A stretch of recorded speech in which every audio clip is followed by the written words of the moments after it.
Good morning and welcome to BeeferLink TV, your daily dose of industry information. This morning we welcome back Robert Windsor to talk about the incorporation of our standard trading conditions. First of all, Robert, thank you very much for joining us. Thank you for asking me. I understand in October's BeeferLink you've written an article for us about the use of beefers STCs. Okay, yes I have.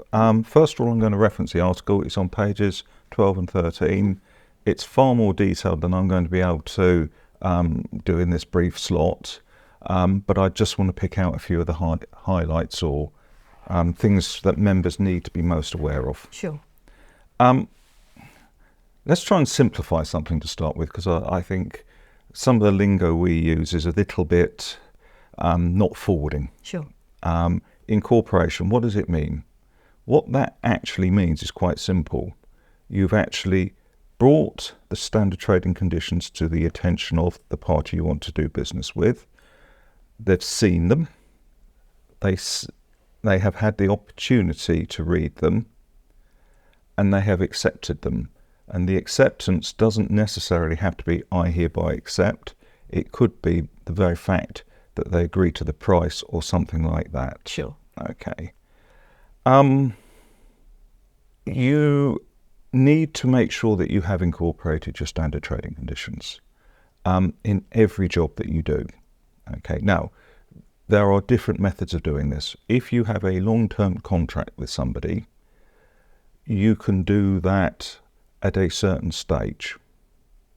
And we always suggest it's best to do that at the point that you're onboarding a new customer. And actually, I know a lot of people actually wrap it up into their due diligence checks. They wrap it up at the time that the credit application form is completed, and whether it's that is done on a manual basis or an online basis, it doesn't matter. The point is it's done and there's a record of it. I have to say the trickiest that members seem to have, and I can remember from the days that I was an operational freight forwarder, is what I'm going to call the one-off shipment.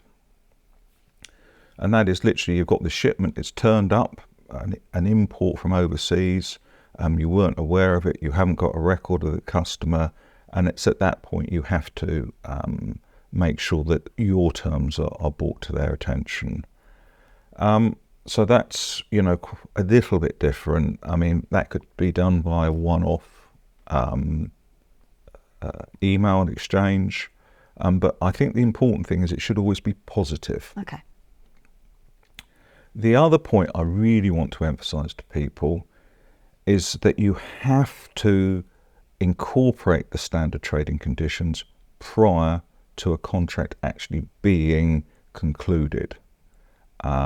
So the traditional way is, I've got this job, I can do it for X, these are my standard trading conditions, a copy. Now you can actually either send them to somebody, or it is acceptable to say a copy is available on the Beefer website. Now at this point I do want to emphasize something. The current trading conditions are the 2021 version. I recently have seen some correspondence from a member who proudly displayed the 2005A conditions. They're out of date, they don't give you the level of protection that the modern ones do. And I do urge members always to make sure they're using the latest. Sure.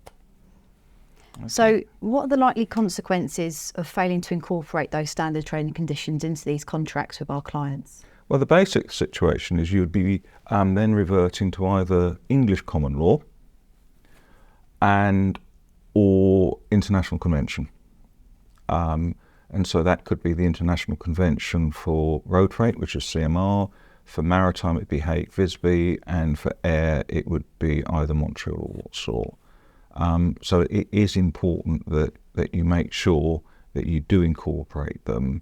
There are times when those international conventions will override Beefer, and that's actually mentioned actually in the STCs.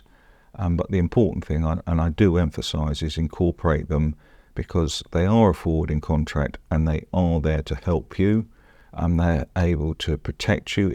They produce a set of guidelines, if you like, which highlight the member's responsibility to their client, and perhaps equally important is the client's responsibilities to the member, particularly regarding accuracy of information, which can have a knock-on effect, because if somebody gives you the wrong tariff heading, for instance, that could impact duty, and that could make certain liabilities to HMRC, and it's that sort of thing. Sure. And I think it's very important that people do understand the importance of contracting under BIFA. They can be varied, and it's important that, if you are doing variances or you're doing a separate specific agreement, that always you make these agreements and you make it very, very clear to people that these are subject to the main standard trading conditions. Sure. Thank you very much, Robert, for joining us. Okay, that's fine. Thank you very much for your time. Thank you. As Robert mentioned, our standard trading conditions are available on our website. They're available on the information and guidance section. That's all for today's episode of BIFA Link TV, your daily dose of industry information.